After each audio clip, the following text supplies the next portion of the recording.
Conversations That Matter is a partner program for the Centre for Dialogue at Simon Fraser University. The production of this program is made possible thanks to the support of the following and viewers like you.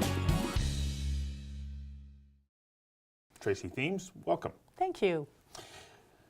Right now, when we take a look at the baby boom generation, which are people over 50, maybe even a little bit more than 50, 55 and beyond, the stats around marriage are that only 1 in 3 are married. Are there reasons why this is a good option, or is it something that maybe we're a little bit misguided about it? In other words, should we bother getting married after we're 50? So I guess I could see when I'm working with people professionally, and then of course being in that category, being over 50 myself, and looking personally, I guess we'd have to say that people over time may just find that the confusing elements of trying to put together two lives that have gone on for half a century or more, because we become more exaggerated versions of ourselves, our problems, our suitcases of net worth, cash flow issues, personal development issues, sexuality issues, family issues, and it just could be that those Children, suitcases parents, get to grandparents, the whole works. it just gets too heavy to move forward. I think there's an increase in people that are actually opting to not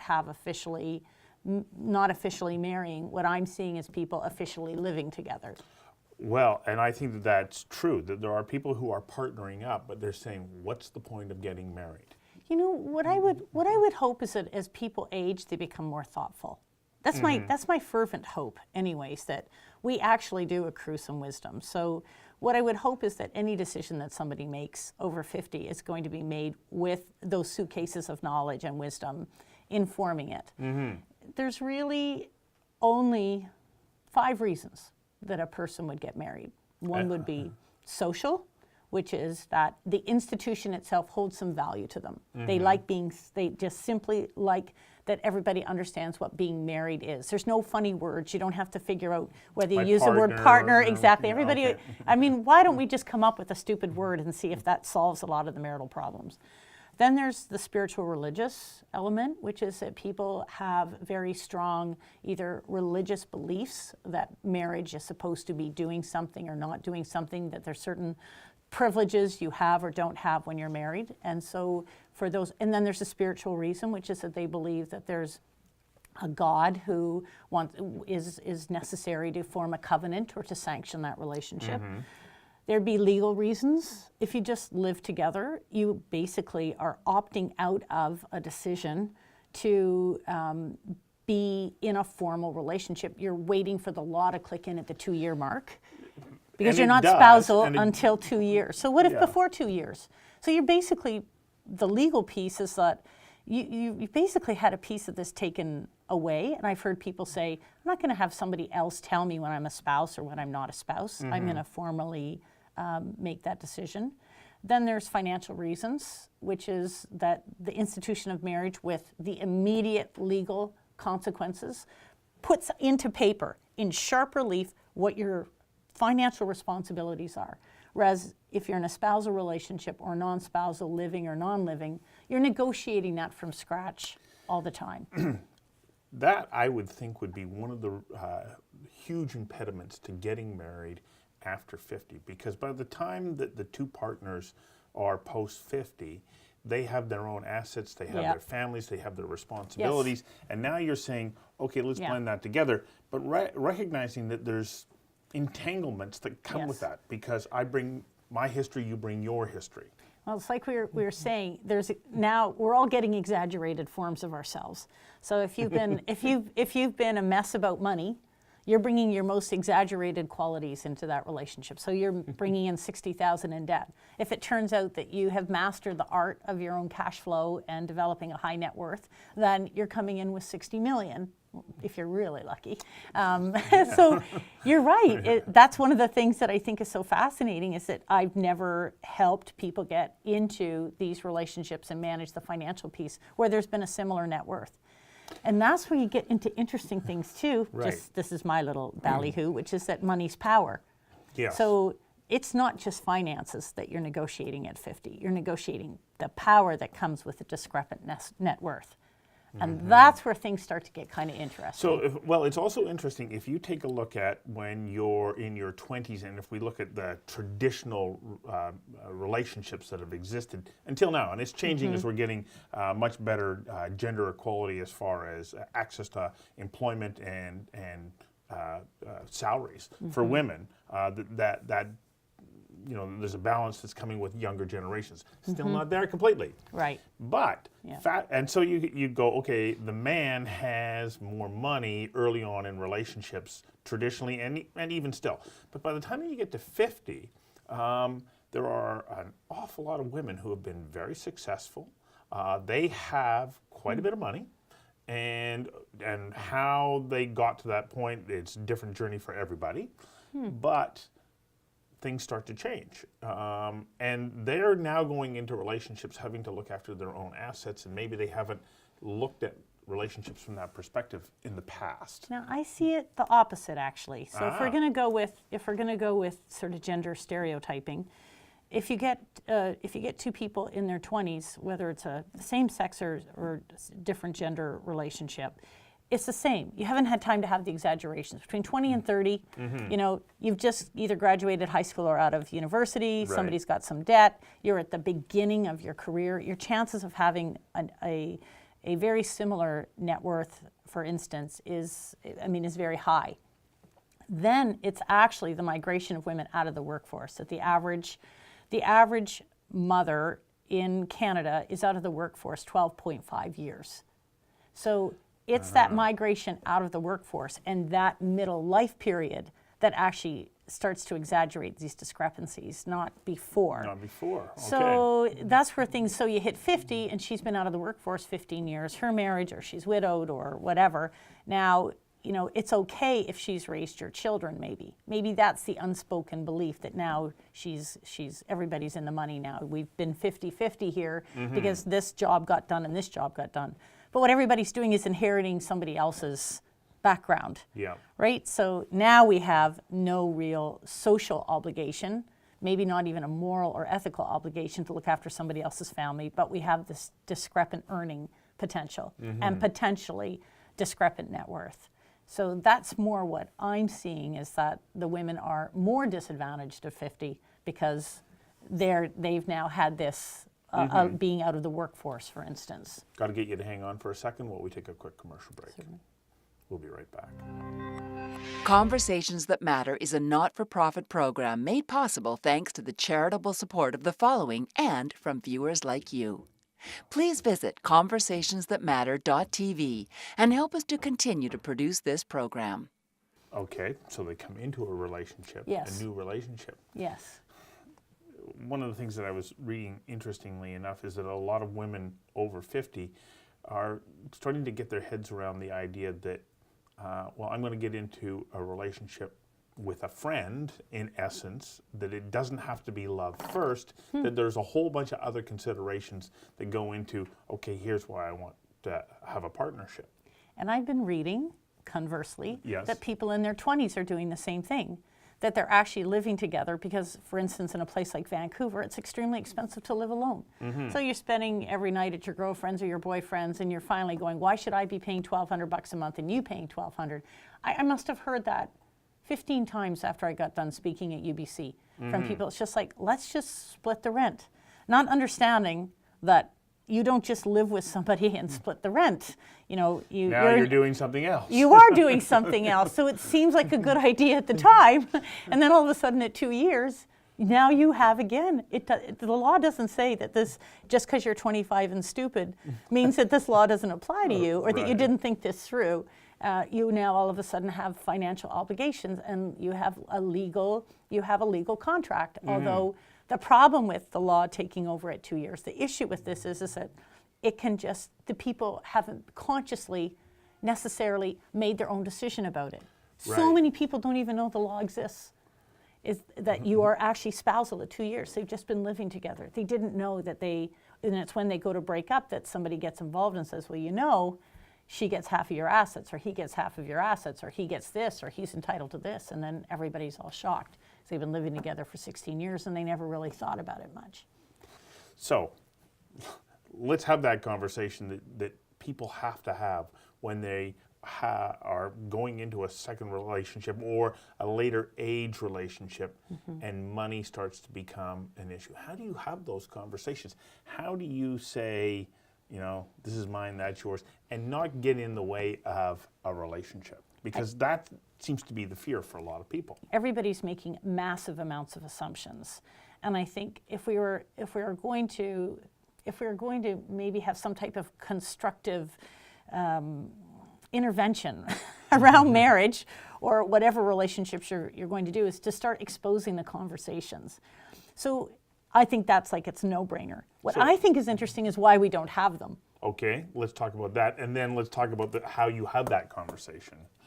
I've been asking everyone that I can see about this because I told you I was back from my high school reunion, and one of my friends is a brilliant educator, and so she's always bringing new information to the table, and she had taken a seminar on real truth. And why in supervisory situations at work, people don't actually tell their employees the real truth. Like, you're not getting promoted because you smell. No, we say, well, your time will come, or, if you hang around long enough, something will. We won't say the real truth. And so we're hanging around with that question, and I'm still interested in it. And that is all about emotion. Real truths. We're scared to get in these conversations because we're going to expose pieces of ourselves, and it's going to lead to any number of emotional consequences. But then we also have to deal with the reaction. And sometimes I don't want to deal with the reaction. Yes. And so, I can tell you the real truth about something. Yes. But then you have the freedom to have a reaction. freely. Yes. And maybe I don't want that. So what is it about the response that we don't want? What does it do for us or not do for us? What do you think? Well, I think in a relationship, I go, well, if I'm that brutally honest, then you might leave me. Okay, so abandonment is one. And that's the fear. Abandonment and rejection. Or it's going to severely hurt our relationship. So it would make it worse. Yeah. Okay. There's maybe also ridicule. What if somebody finds it ridiculous? This is our second break. Okay. We'll be back in a moment. Conversations That Matter is a not-for-profit program made possible thanks to the charitable support of the following and from viewers like you. Please visit conversationsthatmatter.tv and help us to continue to produce this program. So the further we get into a relationship, the easier it gets to start to have that kind of reveal that truth. Opposite. Because you think so? You got to do it right at the beginning. That's I agree the that easiest you have to do it at the beginning, but I think that people are afraid that it will undermine the chance that the relationship will move forward. Now, I think, it's better to have it now and that it ends. I know. And I do get it, because I send people out to get their potential partner's net worth all the time. And I might as well be asking them to go and shoot them. That's how their face looks. And so I have to get into this. What is it about revealing, asking for that, and potentially revealing your own that is so upsetting here? And you're right. They think it could be potentially the end. It also reveals our vulnerabilities. Because when we show what our financial situation, or any situation, that I have a kid with a special need, or that I've actually been a really crappy parent, my children are rotten people, whatever it happens to be, there's the rejection, but then there's the vulnerability it engenders in us. But then I keep wanting to go, okay, and then what? Yeah. And then what happens? Okay, so I've exposed this. I've already dealt with the idea that this relationship could end. What's the upside? And I think that's the piece that we haven't really been trained to look for, which is what happens if everybody actually just right at the beginning tells the truth as best as they possibly can. As best as they can. Yeah. Yeah. I mean, what would happen? I mean, wouldn't there be some elasticity then? Even if you don't agree, at least you've created structures where people can be broader, bigger, deeper versions of themselves. Even if you have 60 million and I'm 60,000 in debt, and we absorb that into that relationship. Yeah. Right? I mean, if we absorb it, wouldn't that potentially mean that we had a minus 60,000 to $60 million range? So you coach people on this a lot. How do you start that conversation in a way that says, we're opening up this relationship rather than putting up walls or barriers. Well, I let them use me to triangulate with. So they get. So it's good to have an outside voice. It's the best. It's the best. If it's something that's super touchy, and it isn't always money, there's a lot of things around what people want to, like when they're negotiating.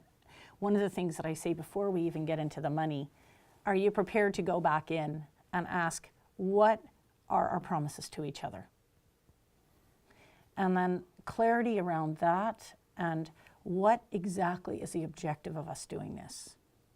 Why have we done this? Which is how you opened this conversation. Now that seems, because there's a bit more dignity in the broader perspective. And I think that word about promises, and we've talked about this, promises is a great word, because I think it appeals to us. Maybe it's a Canadian thing, maybe it's just because the word has dignity to it. Talks about fairness. It talks about fairness and honor. And I think if you were to ask me, my life belief would be most people want to be honorable. They really do want to. We just need to create ways that honor can shine through. So, I mean, I was coached myself that even in dating, that by the third date, you should be saying, what promises are we making to each other? At the point that you're starting. By third date. Third date. Yeah. Yep.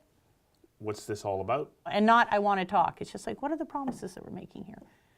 And people say, well, I promise that I won't break up with you by text. I promise that I'll be on time. I'll promise that I'll pick up the tab half the time. I mean, these are little practice promises, practice ones. Yeah. So, and I keep saying, I promise that I won't cancel the date at the last second.